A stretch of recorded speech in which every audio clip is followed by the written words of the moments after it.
Okay, got an interesting little model here for you today. Something unusual. A Malibu International 1/87th scale Porsche 356A. Now, I think that's HO scale. Pretty nice little model, and I would surmise pretty rare because from my understanding, a little read up on Diecast Garage. Why don't I just read you what's on Diecast Garage here and let you make your mind up. Now, this is from an admin on this forum, JT3. Okay, this is what JT3 has to say about Malibu International, aka High Speed. They're also known as High Speed. He says, or she says, for a brief time, Walmart had an in-house brand called Malibu International, populated with high-speed castings. Available in 1/64th and 1/87th scales, some of the models were recognizable stateside as former Reader's Digest castings. Some were issued in Europe and probably elsewhere under the High Speed name. And some of the tools would later, after High Speed closed shop, end up under Greenlight. Interesting. He goes on to say, the Shelby Cobra was not a Reader's Digest model. This write-up was about a Shelby Cobra, but this is 356, okay? So same thing here, probably. It could have been a Reader's Digest model, the 356, but it did end up with the Greenlight. The Malibu International brand series was noted early on for realistic-looking models. One could argue Kyosho or Konami level detail available in an American big box store. To that point, that level of detail at the price point, about $3 at the time, was unheard of, and the regret among collectors was not picking up more while they were available. Well, I only picked up one, and I'm kind of bummed I only got the one. By the end, Malibu was issuing lowriders and other modified models, and the suspicion is that High Speed did not make these later models, though who did still remains in question. Under Greenlight, this casting has seen a lot of use. That would be the Shelby. Not sure about 356. Okay, so anybody actually doing interesting? Got a is that no, it's not that little special substance that kind of got the rainbow in it. But anyway, so here we go. Let's unbox this bad boy. I've had it for a long time now, sitting on my shelf, and we're gonna take a look-see at it. Model collection, scale 1/87. Okay. Nice little acrylic box there. Choke hazard for under 3 years of age. Malibu International. Malibu International Limited. 2546 Verna Court, San Leandro, California. They used to have the website Malibu International Alloys.com. Excuse me, Malibu International Toys.com. Looks a lot like alloys. Made in China. So, nice packaging there. Let's see if we can get it open. All right, no tape there. That's nice. Don't have to worry about that. Bend that a little bit. Get it loosened up a little bit. I know, I'm destroying the value here, but it's in the name of science, right? In the name of science. A little dirty. Actually, you can see the dust, the edge of the dust on this model from where it's been sitting on my shelf for a while. Need to clean that up. Okay, there we go.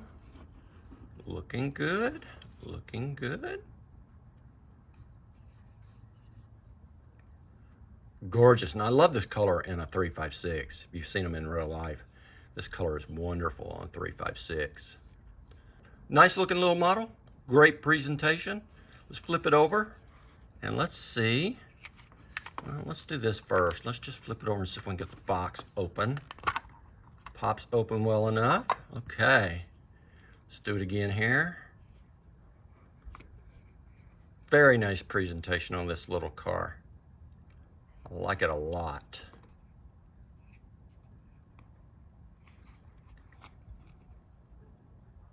This is a quality casting. I don't care what anybody says. Too bad the company went out of business. Probably that Walmart. Yeah. Okay. Looks pretty accurate to me for a 356A. Not bad at all.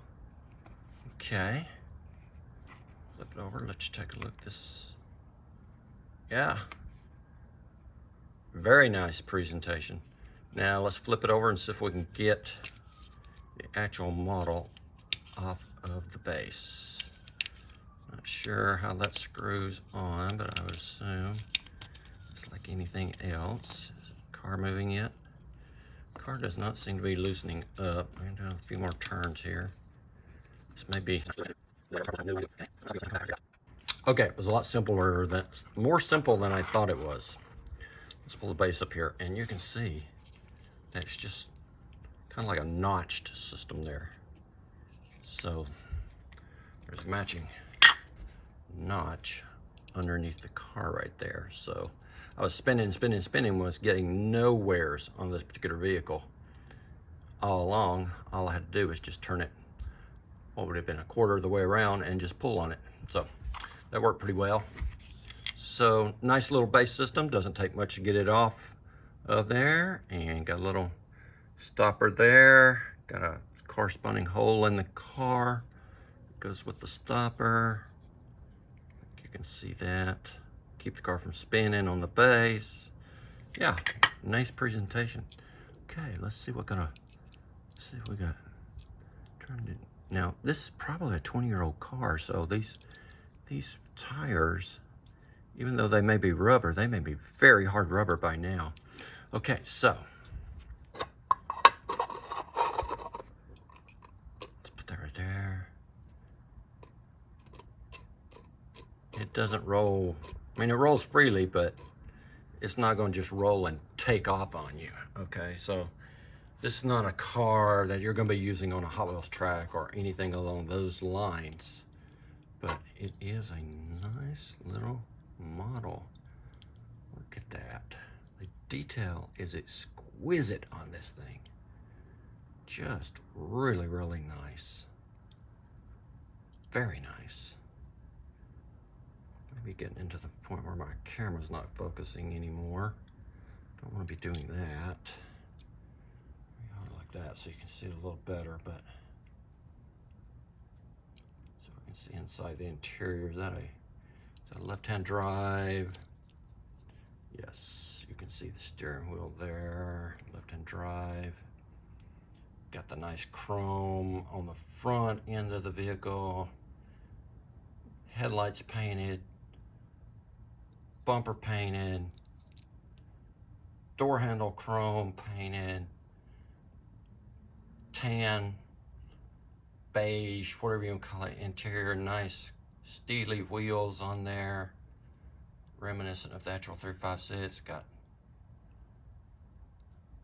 running boards are chrome on it, chrome painted rather. Look at that.